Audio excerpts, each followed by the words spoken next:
Shalom. Today we're going to begin to investigate the Gospel according to Matthew. We'll be looking at the Hebraic background, and of course we will start with the genealogy. One thing to remember when you are studying the Gospels is that you have 4 presentations of the same events, and this gives you a very well-rounded picture of everything that happened. Each Gospel represents a different point of view. Matthew's Gospel is presenting Yeshua as the Messiah according to the Jewish understanding. And so his genealogy is going to go back to Abraham and also to King David. When you see the cherubs around the throne, they each have 4 faces. And Matthew's Gospel is represented by the lion. It's the lion of the tribe of Judah. Mark's Gospel presents Yeshua as a servant, and therefore he has no genealogy, and he's represented by the ox. Luke, the doctor, presents Yeshua as the Son of Man, and so his bloodline goes back to Adam, and his face is the face of the man. John presents Yeshua as a Son of God. He has a spiritual pre-existence, as is narrated in John 1, and his face is the face of the eagle. If you're more interested in this configuration of these animals and the patterns elsewhere in Scripture, there's a video called The Bird's Eye View of the Tabernacle, and I will link that in the description. So beginning in Matthew 1:1, the book of the generation of Yeshua the Messiah, the son of David and the son of Abraham. So who is Abraham? Genesis 14:13. Then one who had escaped came and told Avram the Hebrew, for he dwelt by the terebinth trees of Mamre the Amorite, brother of Eshcol, and brother of Aner, and they were allies with Abram. So he is a Hebrew. He's the first person to be referred to as a Hebrew. This name comes from the generations of Noah, as we can read in 1 Chronicles. After Noah had a son named Shem, and then Arpachshad, Shelah, Eber, this is Eber, Peleg, Reu, Serug, Nahor, Terach, and Avram, who is Abraham. So Eber is the name of his great-great, and that is written as Avar, Eber, the same verb root that means to cross over. Abraham was the one who crossed over. He left his home, he left his polytheism, and he came to know the one true God. He came to a new land that God promised him. In Romans 4:16 we read, "Therefore it is of faith, that it might be according to grace, so that the promise might be sure to all the seed, not only to those who are of the law, but also to those who are of the faith of Abraham, who is the father of us all." Abraham is the father of all who are in the faith. So we establish Yeshua's legal position. Yeshua also left behind where he was living in heaven, and he came here to live among us. John 1:14, the Word was made flesh and dwelt among us. Now concerning the promises to David, that the Messiah would come from the tribe of David, there are many. Here are a few. Jeremiah 33:17. For thus says Jehovah, David shall never lack a man to sit on the throne of the house of Israel. 2 Samuel 7:12 and 13. When your days are fulfilled and you rest with your fathers, I will set up your seed after you, who will come from your body, talking about Solomon, and I will establish his kingdom. He shall build a house for my name, and I will establish the throne of his kingdom forever. Also in Isaiah 9:7. Of the increase of his government and peace there will be no end, upon the throne of David and over his kingdom, to order it and establish it with judgment and justice from that time forward, even forever. The zeal of Jehovah of hosts will perform this. So we establish Yeshua as going back to the bloodline of King David. So the opening verses, I left out all the begats. We see Abraham, Isaac, Jacob, Judah and his brothers, Peretz and Zerach of Tamar. Picking up at Peretz, Chetzron, Ram, Aminadab, Nachshon, Salmon, Boaz of Rahab, Obed of Ruth, Jesse, and David the king. So that is the block from Abraham to David. This is the block of David until the exile. David the king Solomon of her that had been the wife of Uriah, Rehoboam, Abijah, Asa, Jehoshaphat, Joram, Uzziah, Yotam, Achaz, Hezekiah, Manasseh, Ammon, Josiah, and Jeconiah and his brothers, about the time they were carried away to Babylon.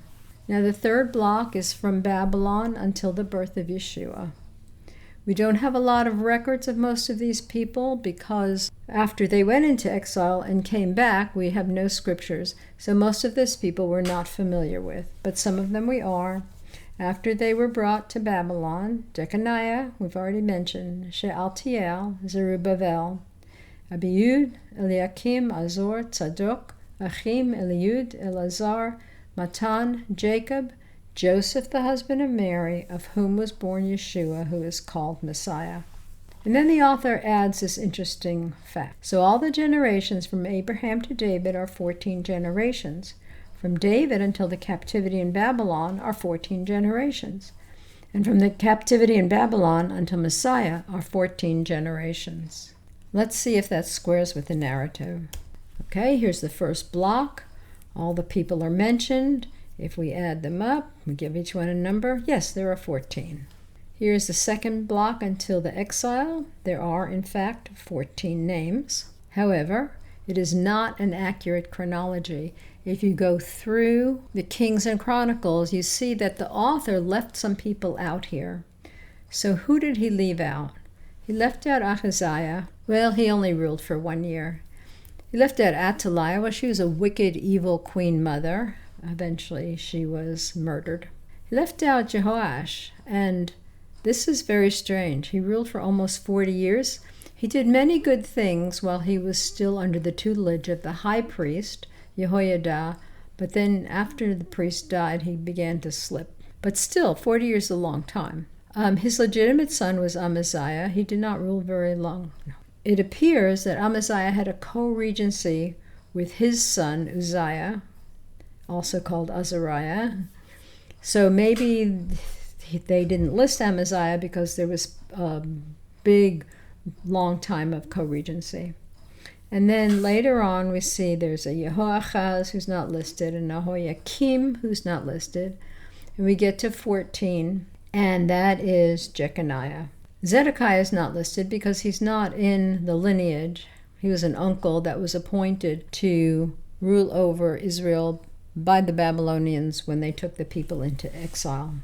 And in this last block, we only come to number 13. However, we have already counted Jeconiah, but he is in this list. So if we count him twice, we can make 14 out of this block. But there is obviously some manipulation to force this to come out to 14. Now, why would that be? Elsewhere, we've talked extensively about gematria, and we find that the gematria for King David's name is 14. So it seems like the author is really making a point. We are talking here about the son of David, the lineage, the descendant of King David. And that would be very important to Jewish people who are reading this genealogy. Now, 14 times 3 is 42, which is its own interesting number. And maybe you already know some things that are 42. But if you don't, you can check out this video, The Physics of the Rainbow, and I'll put a link in the description. It's interesting that the last two people in the genealogy before Yeshua are Joseph, who would be his earthly father, and Jacob, who is Joseph's father. Well, we already have a Jacob and a Joseph, father and son, going on back in Genesis. How are they tied to the current Joseph and to the current scenario? Well, both Jacob and Joseph in the Genesis, they are dreamers, just as Joseph, Yeshua's earthly father, had many dreams concerning him. And we see some messianic shadows here. So in Genesis 28:12, we see that Jacob is running away from his brother Esau, who's threatened to kill him. And he stops one night, and he dreamed, and behold, a ladder set up on the earth, and the top of it reached to heaven. And behold, the angels of God were ascending and descending on it. And he was afraid and said, "How dreadful is this place! This is none other but the house of God, and this is the gate of heaven. And he called the name of that place Bethel, Beit El, but the name of the city was called Luz at first. So this means the house of God. This is experience that the forefather Jacob had, and he saw this opening, this gate of how heaven and earth would be connected by this ladder and angels going up and down. And we know that Yeshua fulfilled that opening. He made that gate, and he spoke to the disciples, and he said, "Verily, verily, I say unto you, hereafter you shall see heaven open and the angels of God ascending and descending upon the Son of Man." The disciples definitely made that connection from the forefathers Jacob's dream to Yeshua's statement. Jacob also did something else. He was the one that initially divided the nation into two parts. We see in Genesis 33, 1 and 2. And Jacob lifted his eyes and looked, and behold, Esau came, and with him 400 men. And he divided the children with Leah, and unto Rachel, and unto the two handmaids. And he put the handmaids and their children foremost, Leah and her children after, and Rachel and Joseph hindermost. He's already previously noted this in chapter 32. I am not worthy of the least of all the mercies and of all the truth which you have showed unto your servant. For with my staff I passed over this Jordan, and now I am become two bands. And we see that the nation continues to be split after the death of Solomon.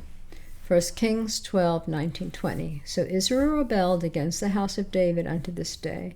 And it came to pass, when all Israel heard that Jeroboam was come again, that they sent and called him unto the congregation, and made him king over all Israel. There was none that followed the house of David, but the tribe of Judah only. And so we see when Yeshua comes, he is to find the lost, to bring them back into one fold. And he says in Matthew 15, he answered and said, I am not sent but unto the lost sheep of the house of Israel. He's going to resolve this problem. Of course, we know that Joseph, the forefather, was a dreamer, and he had these dreams of his brothers and parents bowing down to worship him. And an interesting thing that happens is in the course of events, when his brothers do come to worship him, they don't recognize him. And this is very much pointing to Yeshua, that the natural Jewish people cannot recognize him as a Messiah. There are many other messianic parallels in the life of Joseph. He was sold into slavery by his brothers. He was stripped of his robe. He was falsely accused. He remained faithful. His Egyptian name was Zaphanat-Paneah, which has many translations: Savior of the world, Preserver of the age, Revealer of secrets, Hidden of face, Breaker of the code. I think we can say that all of those will apply to Yeshua. It's also interesting that there are 4 women in the genealogy. Women are not frequently mentioned. They are Tamar and Rahab, Ruth, and the wife of Uriah, Bathsheba, whose name is not mentioned. And there's a video about that also in the Pardes teachings, and I will put a link to that. I pray this has been useful for your study. Until next time, Tasim et ha'inayim al hashemayim. Keep your eye on the sky, your redemption draweth nigh. Shalom.